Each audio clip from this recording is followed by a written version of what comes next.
রাজধানীর কাঁচা বাজারগুলোতে শাকসবজির অসহনীয় মূল্য বৃদ্ধিতে নাভিশ্বাস ক্রেতা সাধারণের।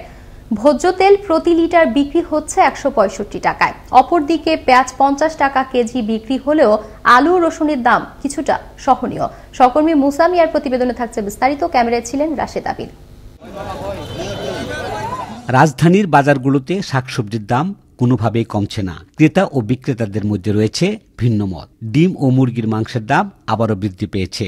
গরুর মাংস বিক্রি হচ্ছে ৬৫০ টাকা।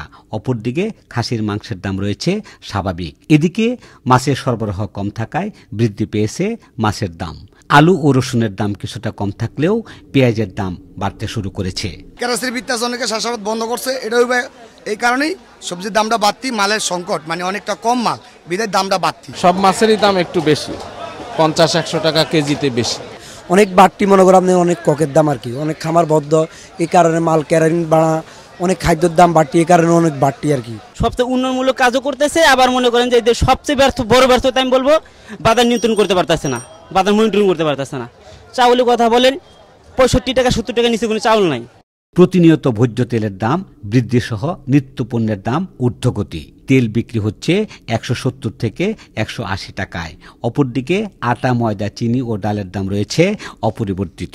যারা মনে করেন তেল ব্যবসায়ী, এরা শুধু তেল হকল কিনে স্টক করে গোডাউনে তালামারি এখন করতেছে, তেলের একটা সংকট কাশিস দেখাইতেছে। এটা আসলে অন্য কিছু না, এটা সরকারের একটা পদসংস্থা পালন আর সাধারণ ক্রেতাদেরকে একটা হেসিংয়ের ভিতরে ফালানোর জন্য এগুলা কিছু লোক, মুসলিম কিছু লোক এগুলো আসলে করতেছে। আমরা যারা মধ্যম আয়ের মানুষ, আমাদের নাভিশ্বাস বলা যায় যে কয়েকদিন আগে হয়তো আপনি পত্রিকায় দেখবেন যে মানুষের ৫০,০০০ টাকা বেতন পেয়েও তাদের সংসার চালাতে হিমশিম খেতে হচ্ছে শুধুমাত্র দ্রব্যমূল্যের অর্ধগতির কারণে। দেশে ধানের উৎপাদন পর্যাপ্ত থাকলেও মজুতদারদের নিকট রয়েছে ধান। মিল মালিকদের সিন্ডিকেটের মাধ্যমে বিক্রি হচ্ছে চাল। এই মুহূর্তে চাল সরবরাহ না করতে পারলে চালের দাম কমার কোনো লক্ষণ নেই, জানালেন এই চাল বিক্রেতা। বাংলাদেশে কোনো জিনিসের দাম বাড়লে তো আর কমে না, কমার কোনো সম্ভাবনা দেখি না যদি সরকার বাইরের থেকে মাল আমদানি করার কোনো পদক্ষেপ না নেয়। অথবা আমরা কি করবো, আমাদের পেঁয়াজ ডালে ঠিক গেছে, আমরা আর কোনো কিছু বলার নাই। আমরা কষ্ট করেই চলে, কষ্ট করে খাই। প্রত্যেকটি মানুষের প্রতিনিয়ত রয়েছে খাদ্য সামগ্রীর চাহিদা। সেই নিত্যপণ্য খাদ্য সামগ্রী স্বল্প আয়ের মানুষের নিয়ন্ত্রণের বাইরে চলে গেলে সাধারণের পক্ষে দুর্বিষহ হয়ে পড়ে। তাই স্বল্প আয়ের মানুষের জীবনযাত্রাকে স্বাভাবিক রাখতে সরকারের হস্তক্ষেপ কামনা করছেন ভুক্তভোগীরা।